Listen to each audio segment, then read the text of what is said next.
What's up teman gue, kembali lagi bersama gue BJ dari Gadget Explorer. Kali ini kita kedatangan produk gokil. Ya, ini adalah DJI Mavic 3 Pro. Dan ini bukan yang main-main, yang pakai RC Pro. Jadi bukan pakai DJI RC tapi pakai RC Pro. Kita akan unboxing dan kita akan setup untuk pertama kalinya. Kita akan lihat juga impresinya kayak gimana. Ini produk-produk premium dan consumer drone. Kita saksikan setelah yang satu ini.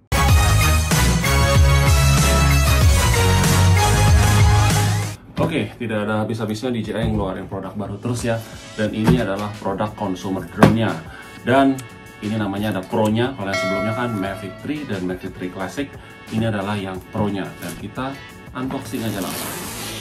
Ya, ini ada plastiknya.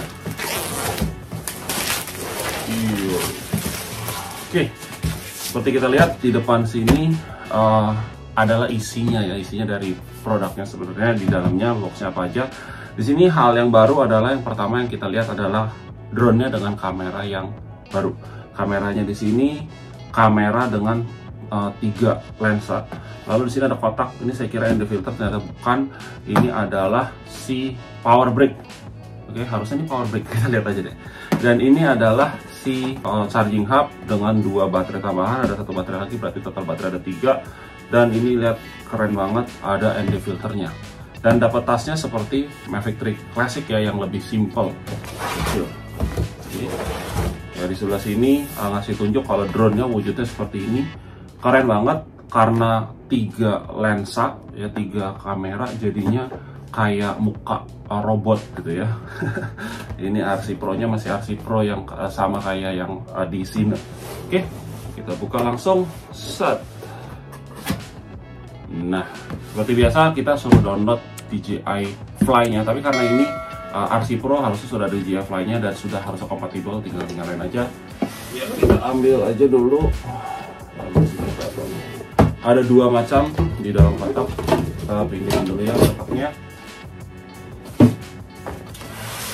Oke, kita buka yang ini dulu. Ini biasanya box of aksesoris dan biasanya isinya adalah si charger. Ya, tuh kan, bener kan, ini ada kabel. Wih, banyak banget kabelnya.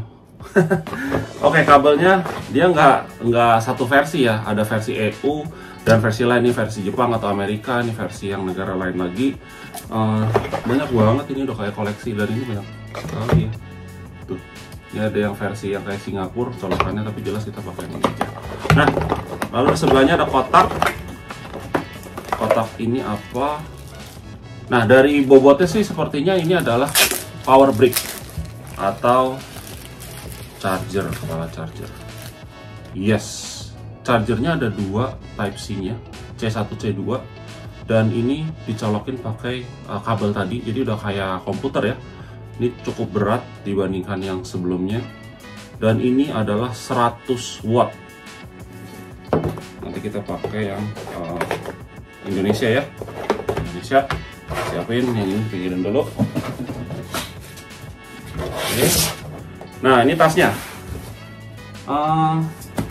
Ya karena tasnya beda sama yang combo yang sebelumnya, yang Mavic 3 biasa. Ini tasnya lebih ringkas. Ini punyanya Mavic 3 Classic basically. Malah lebih ringan. Cuman ya ini bobotnya bobot di drone. Kalau yang sebelumnya kan tasnya memang bisa dikonversi untuk ransel ya. Itu jadinya bobotnya lebih berat. Yang ini bobotnya ringan. Jadi bobotnya ada di drone saja. Kita buka dulu. Oke. Di sini ada quick start guide seperti biasa. Kalau teman-teman belum tahu sama sekali mengenai drone-nya, bisa dibaca-baca di sini. Alright. Ini sekumpulan propeller guard. Banyak banget propeller guard. Oke, ini ada kabel USB harusnya. Saya buka dulu ya. Yes, USB Type-C dan Type-C. Ada 2 macam USB Type-C. Nah, karena remote-nya sudah RC Pro, jadi langsung bisa. Brick-nya juga tadi ada 2 colokannya, jadi kita bisa ngecas 1 baterai, 1 yang si remote.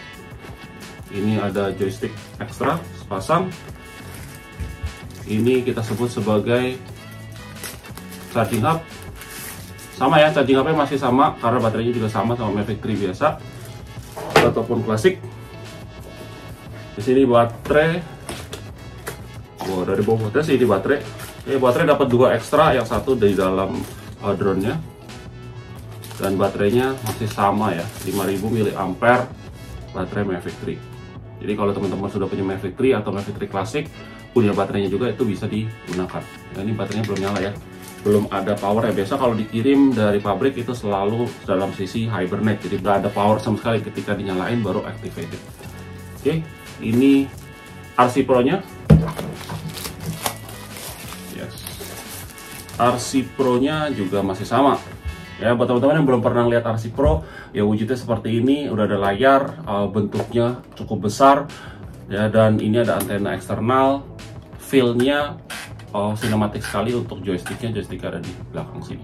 Ya, ada C1, C2, ya, saya sudah pernah bahas ini di waktu unboxing DJI Mavic 3 Cine. Ya, dan dia spesialnya adalah ada output mini HDMI. Nah, ini saya senang banget pakai ini supaya teman-teman yang di sekitar saya kalau mau lihat apa yang saya kerjakan dari sini ketika saya terbang, itu bisa lihat langsung ke TV karena bisa output HDMI ya. Oke. Nah, main course-nya terakhir ini dia. Sebelum saya buka, feel-nya kurang lebih sama, tapi bobotnya sebenarnya sedikit berbeda ya. Kalau kita kemarin Cine itu 899 gram, ini 958. Nah, artinya hampir sekilo ya. Tapi yang kalau teman-teman lihat sebelum saya buka ya, lihat ya, ini moncongnya tuh ke depan banget. Artinya kameranya besar banget dan keluar daripada bodinya.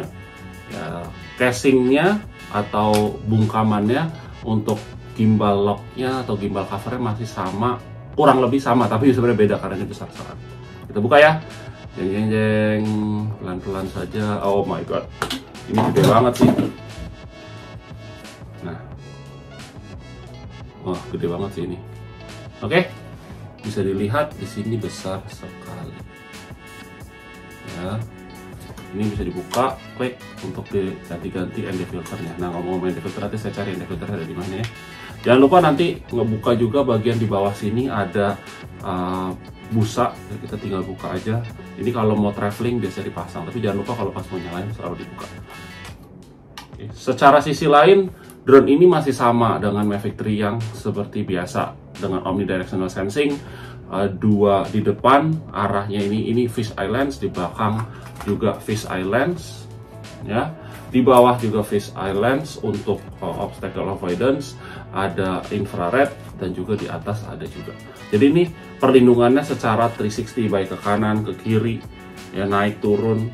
Nah, cuman yang perlu diingat, drone DJI itu untuk obstacle avoidance-nya tidak bisa mendeteksi seperti kabel atau enggak pas malam ya, pas malam itu kita terbang itu tidak nyala ya. Dan juga jangan lupa kalau terbang di dekat cermin atau kaca itu tidak bisa terdeteksi. Misalnya kita mendekati ke gedung, nah jangan terlalu dekat pakai terbangnya, itu bisa bahaya, dia nggak kedetek dan bisa nabrak. Lalu hal lain adalah ranting pohon yang tidak ada daunnya, itu tidak bisa mendetek, somehow tidak bisa terdeteksi. Oke, jadi kita tetap walaupun obstacle avoidance-nya secara 360, kita tetap harus perhatikan di mana kita ngedrone dan kita tetap bisa melihat drone-nya. Kalau ragu-ragu tinggal nengok ke kiri, nengok ke kanan ya, kalau drone-nya udah nggak kelihatan. Iya, ini gede banget sih. Kita lihat close up dulu ke kamera yang di atas ya.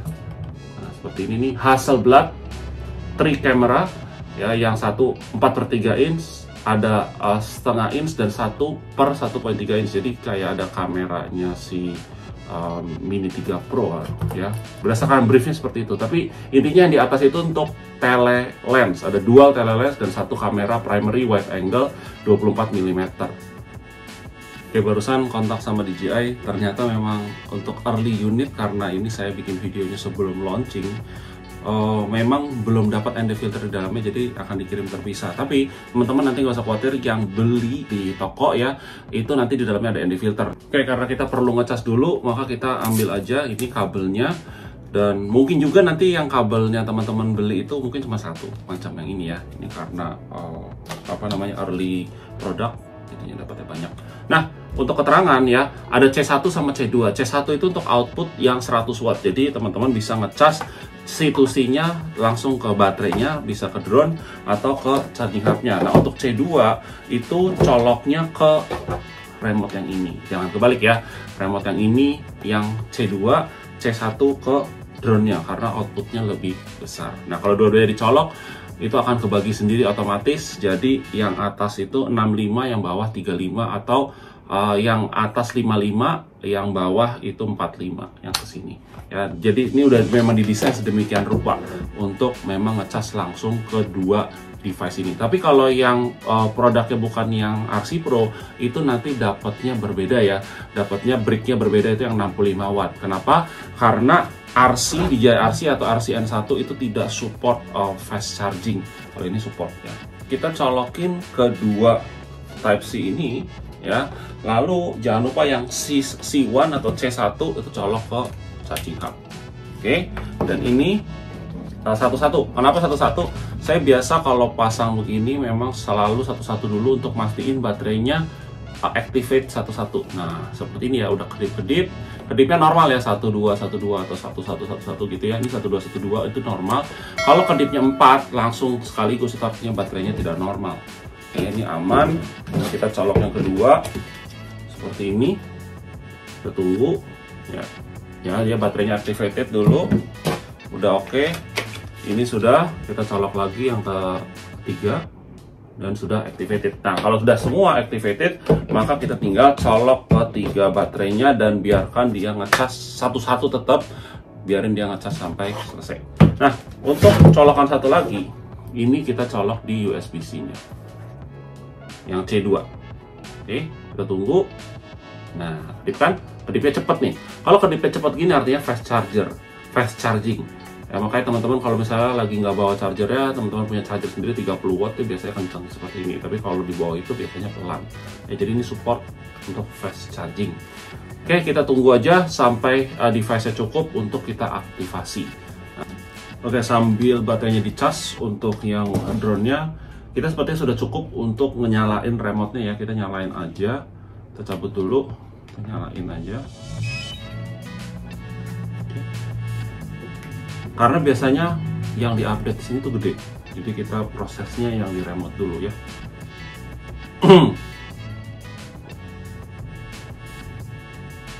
Ya. Kita setup bahasa Inggris, agree. Kita masuk ke WiFi biasa. Oke, sudah connected. Nah, waktunya kita geser ke Bangkok ya, naik ke atas sedikit ke Bangkok. Kita next, kita okein. Nah, ini kita login pakai akun yang sudah aktif ya guys. Nah, sekarang aktivasi, kita klik aktivasi aja. Nah, sudah. Jadi ini sudah teraktivasi. Oke, jadi remote dulu diaktifasi. Di sini dikasih tahu juga ya, ini kalau ini back button, ini untuk confirm button atau C. Kita skip aja deh, ini nanti jadi lama ya. Tapi kalau teman-teman mau cobain belajari bisa ya. Ini juga seperti biasa di Java-nya akan startup seperti ini. Saya akan skip. Ya, next, ini not now. Dan di sini selalu ada update. Nah, ini sini teman-teman update dulu. Oke, dia downloading version di background. Oke, ini saya akan ambil baterainya 1. Kita pasang yang 3 bar tadi. Kita bisa continue charging apa-apa. Lalu jangan lupa, sekali lagi jangan lupa buka penutupnya 1. Nomor 2 adalah ambil ganjelnya nih. Nah, ganjelnya suka, kadang-kadang orang suka lupa nyalain, nanti rusak gimana. Oke, kita nyalain drone-nya 1, 2. Oke, suaranya masih sama. Gimana kalibrasi nggak? Belum aktif minimalnya. Nah, sudah aktivasi, kita agree. Tadi udah masukin ID-nya ya, DJI ID-nya, DJI account-nya. Dan nah, di sini ada updatean 420 sekian, update aja. Oke, kita update aja, kita biarin, kita tunggu sampai selesai. Nanti biasanya device-nya akan restart. Ya, jadi sebenarnya semudah itu ya. Kita biasa langkahnya saya ulangin ya. Yang pertama adalah kita harus punya akun DJI dulu. Ya, kita pakai WiFi, kita login, kita aktivasi remote, aktivasi drone, update firmware. Dan oke, udah 90% biasanya sudah mulai installing. Jadi mostly like 50% itu downloading, sisanya itu installing. Jadi ini kita tunggu aja. kedap-kedip gini memang ini prosesnya ya. Kalau dia sampai restart nggak usah kaget. Nah sambil ini nunggu ya, kita lihat lagi ya untuk bagian depannya. Ini tuh kalau kayak drone ya, kalau kita ngeliat drone-drone yang lain itu tidak seperti apa ya, nggak lazim aja gitu. Kalau kita lihat kameranya tuh super besar, bahkan yang pernah kita tahu adalah 3 kamera itu punya Enterprise kan. Enterprise sama ini saya yakin besaran ini gitu. Dan sekali lagi yang di atas itu adalah tele lens. Jadi ada dual tele lens, di bawah itu kamera utama. Kamera utamanya itu wide angle 24 mm Hasselblad ya, yang atas itu setengah inch dan 1/1.3 inch. Nah, kalau yang bawah jelas aperturnya bisa diatur ya, f/28 sampai f/11. Oke, sudah selesai. Alright, sudah done. Oke, jadi kurang lebih seperti itu aja videonya. Impresinya luar biasa ya, karena kameranya itu gede banget, dan penasaran untuk mencobanya sih. Yang jelas kenapa alasannya si DJI ngebuat sampai 2 lensa tele ya, pasti ada sebabnya. Karena kalau menurut saya, kalau kita pakai kamera biasa aja, kita tuh butuh lensa beberapa ya. Biasanya ada 3, satu lensa wide angle, kedua lensa sapu jagat ya 2470 biasanya, dan satu lagi lensa yang tele yang bisa sampai 200 mili. Drone ini sebenarnya buat siapa sih? Drone ini sebenarnya arahnya ke prosumer drone, jadi orang-orang yang biasanya pekerjaannya itu komersial, misalnya biasa bikin company profile, tugasnya perfilman, videographer, fotografer, arahnya sudah ke sana. Jadi bukan untuk drone pemula ya. Drone pemula sekali lagi seperti saya anjurkan adalah mini series ya, dimulai dari mini 2 SE, mini 3, mini 3 Pro ya, dan drone traveler juga masuknya ke sana. Nah, kalau teman-teman penasaran sama harganya, jadi yang dijual itu sebenarnya ada 4 macam. Oke, kalau yang kemarin kan cuma 3 macam kan, ada yang biasa, ada yang combo, sama yang cine. Nah, di sini ini ada yang unik nih, ada 4 macam ya. Yang seperti yang saya pegang ini salah satu yang varian barunya. Oke, yang pertama adalah dia yang basic itu pakai DJI RC. Jadi basicnya tidak ada yang menggunakan remote standar RCN1 lagi. Itu harganya di 33.750.000. Lalu ada yang combo dengan DJI RC juga, itu harganya di 42.990.000. Lalu yang ini adalah grade yang ketiga, combo dengan RC Pro. Oke, harganya di 53.290.000 rupiah. Dan yang paling tinggi adalah yang Cine. Yang Cine itu adalah merupakan drone Mavic 3 Pro yang sudah bisa ProRes dan juga ada 1 TB SSD. Sudah pasti remote yang RC Pro. Nah, tapi kita tidak tahu apakah yang Cine ini akan masuk di Indonesia atau tidak. Kita tunggu saja ya. Dan belinya di mana? Yang pasti nanti akan available di DJI Store yang ada di beberapa beberapa daerah di Jakarta, ada di Tangerang juga, ada di Surabaya, dan juga di DJI Official Store yang ada di Tokopedia, baik yang di Jakarta maupun yang di Surabaya. Dan akan ada di beberapa dealer kamera juga, dan menyusul tentunya biasanya ada di Urban Republic. Kurang lebih seperti itu. Nah, pastikan teman-teman beli yang bergaransi resmi. Nah, untuk teman-teman juga yang pengen beli online, tadi juga bisa di eraspace.com. Dukung terus channel ini, The Gadget Whisperer, supaya semakin berkembang dan bisa menghasilkan video-video yang menarik supaya menjadi informasi yang bagus buat teman-teman. Share juga ke teman-temannya, komen silahkan, saya akan balas semuanya. Oke, sampai ketemu di video selanjutnya bersama saya DJ dari The Gadget Whisperer. Bye-bye.